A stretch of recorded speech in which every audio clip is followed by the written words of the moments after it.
Hello students, आज हम पढ़ेंगे क्लास 6 का chapter number 3 motions of the earth. अब जैसा कि आप जानते हैं कि जो हमारा अर्थ है टू टाइप्स ऑफ मोशन, मतलब अर्थ के दो टाइप्स के मोशन होते हैं। एक रोटेशन होता है और दूसरा क्या होता है, दूसरा रिवॉल्यूशन होता है। तो कौन से टाइप्स के मोशन होते हैं?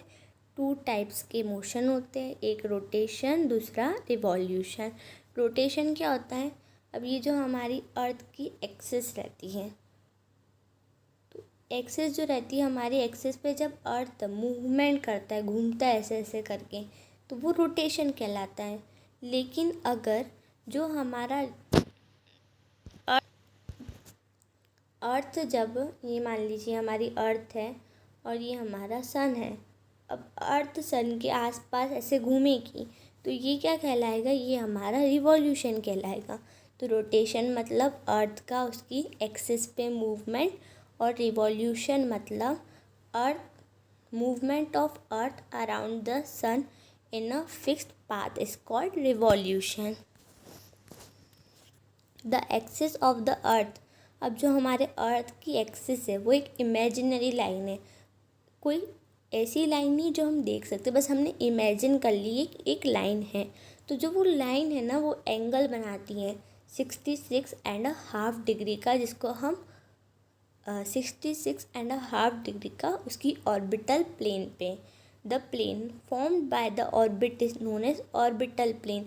और ये जो प्लेन रहती है, जो ऑर्बिट के द्वारा फॉर्म करी जाती है, मतलब बनाई जाती है, तो उसको क्या बोलते हैं? हम उसको बोलते हैं ऑर्बिटल प्लेन। अर्थ जो रहता है, अर्थ लाइट रिसीव करता है, मतलब अर्थ को लाइट मिलती है काय से? सन से। Due to the spherical shape of earth. अब अर्थ का शेप क्या है? अर्थ गोल नहीं है, अर्थ स्पेरिकल है। Only half of it get light from the sun at a time. तो अब उसका जो स्पेरिकल शेप है, उसके कारण जो अर्थ को आधे से मतलब एक बार में सिर्फ आधे ही पोर्शन में लाइट मिलती है। The portion facing the sun experiences day. तो जिस जगह पे लाइट मिलती है, मान लीजिए ये हमारा अर्थ है, इसको सन लाइट दे रहा है, तो लाइट जो है वो बस इतने हिस्से पे पड़ रही है, सिर्फ इतने हिस्से पे पड़ रही है यहाँ तक। बाकी का जो पीछा हिस्सा है, जहाँ पे लाइन नहीं बनी है, वहाँ पर जो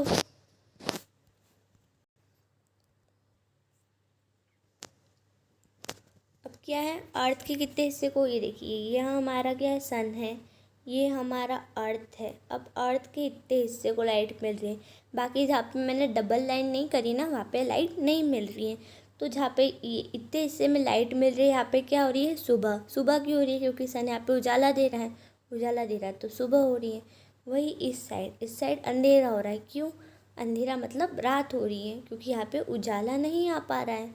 तो इसलिए एक जगह हमारा जो पूरा अर्थ है, वहाँ पे एक सब जगह रात भी नहीं होती है, सब जगह सुबह भी नहीं होती एक साथ। कहीं सुबह हो रही है, कहीं रात हो रही है, ऐसा चलता रहता है। एक साथ सभी जगह डे नाइट नहीं होती है। The portion facing the sun, तो मैंने आपको बता दिया कि जो पोर्शन सन की जो भी लाइट रहती है, वो जिस पोर्शन पे जाती है वहाँ पे दिन हो जाता है, और जिधर नहीं जाती वहाँ रात होती है। अब जो सर्कल रहता है, circle that divides the day from night on globe is called circle of illumination. अब ऐसा सर्कल जो डे और नाइट को अलग अलग करता है ग्लोब पे, उसको हम बोलते हैं सर्कल ऑफ इल्यूमिनेशन। क्या बोलते हैं? Circle of illumination. This circle does not coincide with the axis as you see in figure 3.2. The earth takes about 24 hours to complete one rotation around its axis. तो अब जो हमारा अर्थ रहता है ना, अर्थ को 24 घंटे मतलब 24 आवर्स लगते एक रोटेशन को कंप्लीट करने में एक्सिस पे। The period of rotation is known as earth day. और ये जो पीरियड ऑफ रोटेशन रहता है ना, इसको हम अर्थ डे बोलते हैं। This is the daily motion of earth. और ये जो है, ये हमारा अर्थ का डेली मोशन है। चलिए एक बार हम देख लेते हैं कि इसमें हमने क्या क्या इम्पोर्टेंट पढ़ा। आपको टिक करा देती हूँ, जिससे आपको एग्ज़ाम में जो भी मेन पॉइंट्स हैं उनको याद रखने में आसानी होगी। सबसे पहले आप ये टिक कर लीजिए कि earth has two types of motion, rotation and revolution. Rotation क्या होता है? Rotation movement of earth on its axis, and revolution movement of earth on the sun in a fixed path और ऑर्बिट इज कॉल्ड रिवॉल्यूशन। फिर ये orbital plane टिक कर लीजिए, फिर circle of illumination टिक कर लीजिए, और फिर अर्थ डे टिक कर लीजिए। तो ये जो सारी चीज़ें ना, ये आपके मेन चीज़ें हैं। ये देखिए, आपको यहाँ पे भी दिख रहा होगा कि यहाँ पे उजाला पड़ रहा है तो ये दिन हो रहा है, यहाँ पे नहीं पड़ पा रहा तो ये रात हो रही है। अब यहाँ पे बोला गया है कि क्या होगा जब अर्थ रोटेट नहीं करेगा। तो the portion of earth facing the sun would always experience day. तो अगर अर्थ रोटेट नहीं करेगा तो जो एक साइड है वो दिन भर बस उसको डे ही रहेगा, वहाँ पे नाइट नहीं होगी, और एक जगह पर सिर्फ नाइट होगी, डे नहीं होगा। अब जहाँ पे उजाला पड़ेगा वहाँ पे बहुत ही ज़्यादा गर्मी होगी, और जहाँ पे अंधेरा रहेगा वहाँ पे बहुत ही ज़्यादा ठंड होगी। तो लाइफ जो रहेगी वो पॉसिबल नहीं रहेगी इन एक्सट्रीम कंडीशंस में। अब जो सेकेंड मोशन होता है ना अर्थ का सन के अराउंड, उसकी ऑर्बिट पे, उसको हम बोलते हैं रिवॉल्यूशन। रिवॉल्यूशन में कितने? It takes 365 1/4 days, means 1 year to revolve around the sun. तो ये पूरा 1 साल रहता है सन के अराउंड घूमने में। We consider the year as consisting of 365 days only and ignore 6 hours for the sake of convenience. अब क्या होता है, हम बस 365 डेज़ को ही कंसिडर करते हैं, बाकी के जो 6 hours रहते हैं उनको हम भूल जाते हैं। The ancient Indian astronomer. अब यहाँ पे बोला गया है कि क्या आप जानते हैं कि जो हमारे एंशियंट इंडियन एस्ट्रोनॉमर थे जिनका नाम आर्यभट्ट था, उन्होंने बोला था कि the earth is round and rotates on it own axis. ये जो अर्थ है वो राउंड है और वो खुद की एक्सिस पे रोटेट करती है।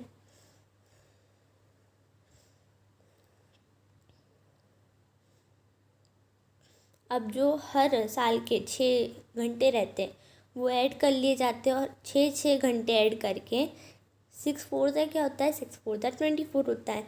तो हर 4 साल में एक दिन बन जाता है। This surplus days added to the month of February. और ये जो दिन रहते हैं ना, ये फेबररी मंथ में ऐड कर लिया जाता है। Thus every 4th year Februarys of 29 days। तो क्या होता है, आप देखेंगे कि तीन साल तक जो फेबररी में रहते हैं वो 28 days रहते हैं, लेकिन जो चौथा साल आता है उसमें क्या होता है, 4th year में 29 days हो जाते हैं फेबररी में। तो वो क्यों होते हैं कि हम चारों साल के 4 घंटे मिलाते हैं तो एक पूरा दिन बन जाता है, जिससे हमारे 28 से 29 हो जाता है, और एक ईयर में फिर हमारे 366 डेज हो जाते हैं उस ईयर में। और उस ईयर को क्या बोलते हैं हम? उस ईयर को बोलते हैं लीप ईयर। तो लीप ईयर में कितने डेज होते हैं? लीप ईयर में 366 डेज होते हैं। और विदाउट लीप ईयर में कितने होते हैं? 365 नॉर्मल ईयर में। अब जो अर्थ है वो सन के अराउंड एलिप्टिकल ऑर्बिट में घूमता है। अब जो हमारा अर्थ है वो गोल नहीं है, वो क्या है? गोल नहीं है वो। Notice that through out it orbit the earth is inclined in the same direction. A year is usually divided into summer, winter, spring and autumn season. अब जो हमारा साल रहता है, ईयर रहता है, उसको हमने बहुत सारे सीजन्स में डिवाइड करा है, जैसे summer season, winter, spring and autumn. Season जो रहते हैं वो चेंज होते हैं अर्थ की पोजीशन के चेंज होने पे सन के। मतलब season change due to the change in the position of earth around the sun. तो जब भी अर्थ की पोजीशन बदलती है सन के अराउंड तो सीज़न भी चेंज हो जाते हैं।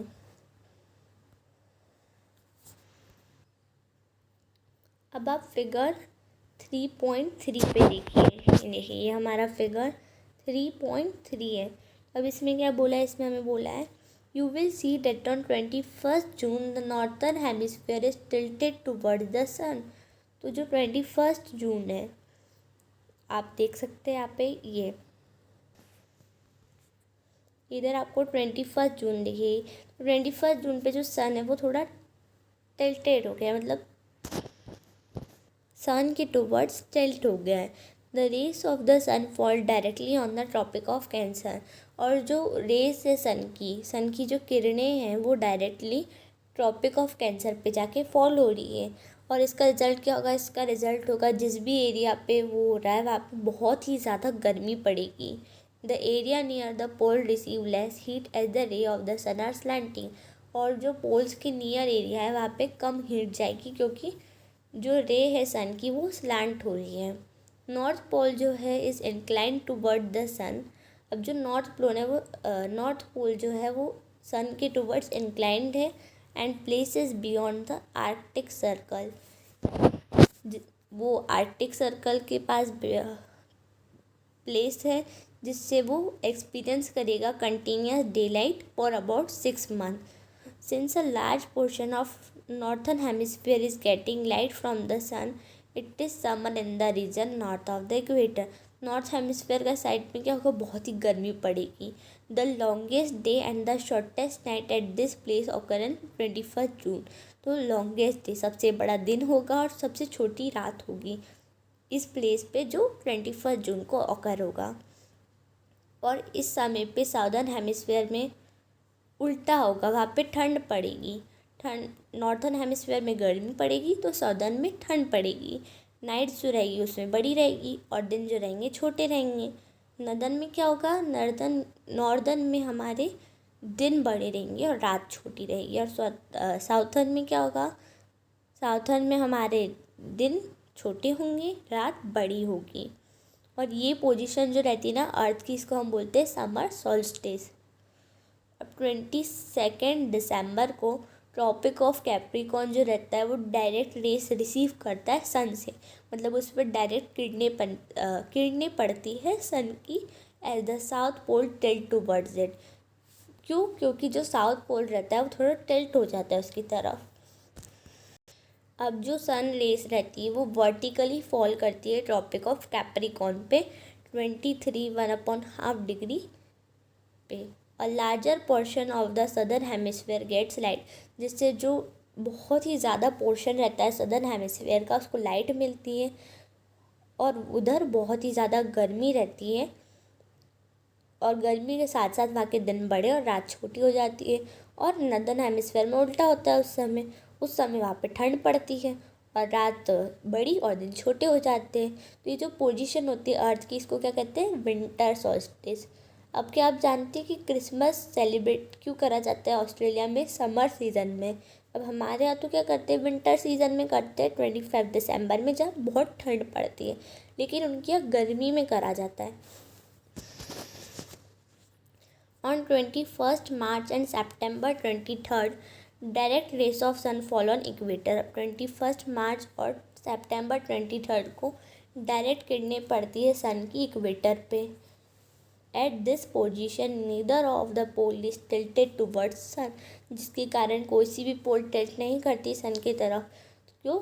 जिससे जो पूरा अर्थ रहता है वो इक्वल डे और इक्वल नाइट एक्सपीरियंस करता है, जिसको इक्विनॉक्स कहते हैं। 23 सितंबर it is autumn season in northern hemisphere. 23 सितंबर ऑटम सीज़न होता है नॉर्दर्न हेमिस्फीयर में और सदर्न हेमिस्फीयर में स्प्रिंग सीज़न होता है। और वही 21 मार्च को क्या होता है? 21 मार्च को नॉर्दर्न हेमिस्फीयर में स्प्रिंग होता है, सदर्न हेमिस्फीयर में ऑटम होता है और नॉर्दर्न हेमिस्फीयर में स्प्रिंग होता है। तो अब आप समझ गए होंगे कि डे और नाइट सब जगह अलग क्यों होती है। रोटेशन और रिवॉल्यूशन की rotation and revolution of earth, क्योंकि हमारा जो अर्थ है वो रोटेशन और रिवॉल्यूशन करता है, इसलिए दिन और रात अलग अलग जगह पर अलग होती है। इसी के साथ हमारा चैप्टर ओवर हुआ। मैं उम्मीद करती हूँ कि आपको समझ आया होगा। Thank you, bye bye.